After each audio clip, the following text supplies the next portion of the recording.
Hello, मी श्रुती माझ्या YouTube चॅनलमध्ये तुमचं स्वागत करते। तर मंडळी, आज आहे रविवार आणि रविवारी आमच्याकडे आठवडा बाजार भरतो। त्यामुळे मी सकाळी लवकर जाऊन छान अशी फ्रेश कोथिंबीर आणलेली आहे आणि आता आपण कोथिंबीर वडी बनवणार आहोत। तर सर्वात आधी मी इथे कोथिंबीर स्वच्छ धुवून घेतलेली आहे आणि त्यातलं सगळं पाणी नितळून टाकलेलं आहे। ती हाताला जेवढी ओली लागेल तेवढाच त्याच्यामध्ये ओलावा शिल्लक आहे। आणि आता यानंतर मी ती बारीक अशी चिरून घेणार आहे। तर इथे आता माझी सगळी कोथिंबीर चिरून झालेली आहे आणि आता आपण कोथिंबीर वडीसाठीचं पीठ भिजवायला घेणार आहोत। सर्वात आधी इथे आपण बेसन पीठ कोथिंबीरमध्ये घेणार आहोत आणि त्यानंतर अर्धी वाटी इतकं तांदळाचं पीठ त्यामध्ये घेतलेलं आहे। पिठाचं प्रमाण घेत असताना कोथिंबीरीला छान बाइंडिंग येईल एवढ्याच प्रमाणात त्यामध्ये पीठ घालायचं आहे। तर इथे मी साधारण 3 वाट्या इतकं बेसन पीठ आणि अर्धी वाटी इतकं तांदळाचं पीठ घेतलेलं आहे।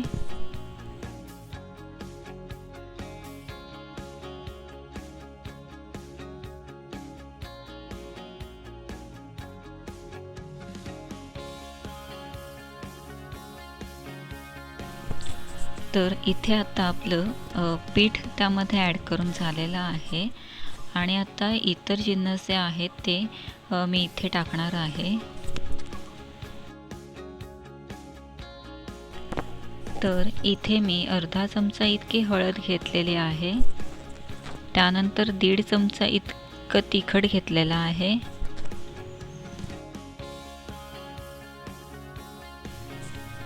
मग अर्धा चमचा इतकी साखर घेतलेली आहे।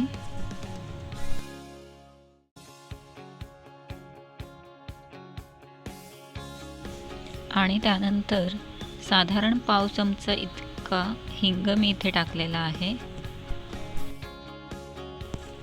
आणि आता मी हे सगळं मिक्स करून घेत आहे। आतापर्यंतच्या प्रोसेसमध्ये आपण अजिबात पाण्याचा वापर केलेला नाहीये, तो आपण सर्वात शेवटी करणार आहोत। तर इथे या पद्धतीने मी आता हे सगळं एकत्र करून घेतलेलं आहे आणि यानंतर मी थोडेसे पांढरे तीळ इथे घेतलेले आहेत आणि पुन्हा एकदा सगळं मिक्स करून घेते। आणि इथे आता आपण चवीनुसार मीठ त्यामध्ये टाकत आहोत। त्यानंतर 1 चमचा इतकी लसूण पेस्ट इथे आपण टाकलेली आहे। आणि सर्वात शेवटी आता आपण इथे 2 टीस्पून इतकं भाजलेल्या शेंगदाण्याचं कूट इथे टाकलेलं आहे।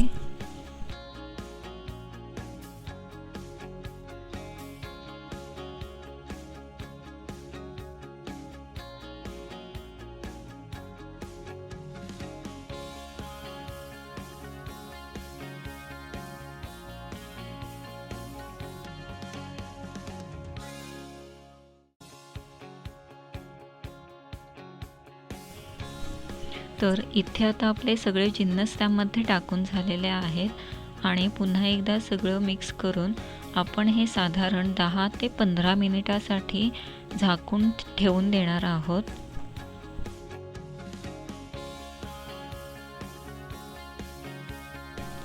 तर आता इथे 15 मिनिटानंतर मी झाकण काढलेलं आहे आणि तुम्ही इथे बघू शकता की आपण पाण्याचा कुठेही वापर केला नव्हता तरी देखील पिठाला छान असं मॉइश्चर आलेला आहे आणि पिठाचा गोळा तयार होत आहे।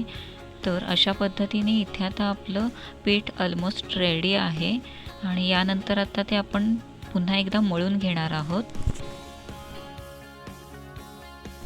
तर मी सुरुवातीलाच सांगितल्याप्रमाणे आता शेवटी अगदी थोडंसं पाणी इथे टाकत आहे। अगदी चमचाभर इतकंच पाणी मला इथे लागलेलं आहे।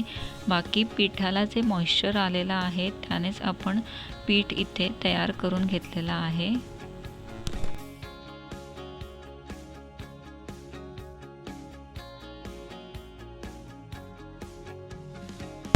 आणि आता आपण या पिठाचे छान असे 2 गोळे तयार करून घेणार आहोत। तुम्हाला ज्या शेपमध्ये कोथिंबीर वडी हवी आहे त्या पद्धतीने तुम्ही ते करू शकता। तर मला आता इथे गोलाकार हवी आहे म्हणून मी या पद्धतीने इथे असे त्याचे रोल बनवत आहे। आणि आता मी इथे थोडेसे पांढरे तीळ घेऊन त्यामध्ये हे रोल्स घोळवून घेणार आहे, ज्यामुळे त्याला एक छान असं टेक्स्चर येईल।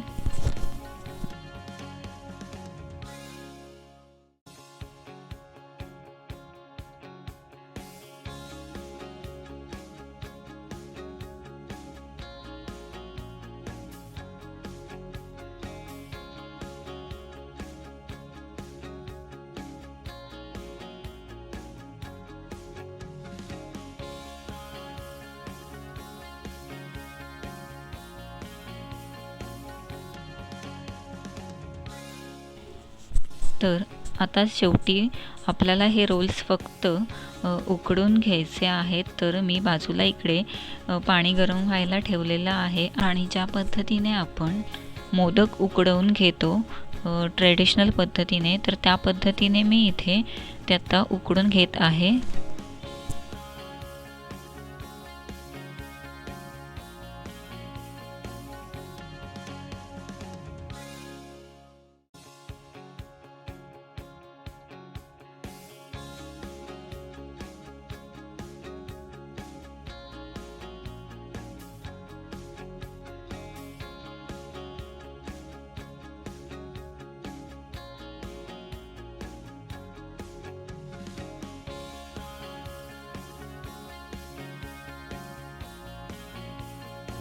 तर इथे आता कोथिंबीर वडीसाठीचे रोल्स उकडून झालेले आहेत आणि 1-5 मिनिटासाठी मी त्यातली वाफ जी आहे ती जाऊ देणार आहे आणि मग गोलाकार असे कट करून घेणार आहे।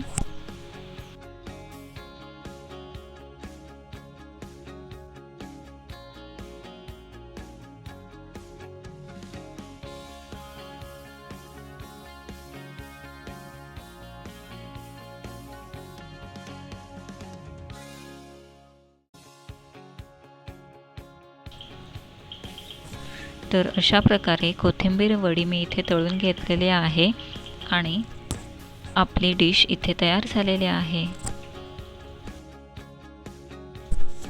तुम्हाला जर का माझी ही रेसिपी आवडली असेल तर लाईक, शेअर आणि न विसरता चॅनेलला सबस्क्राईब करा।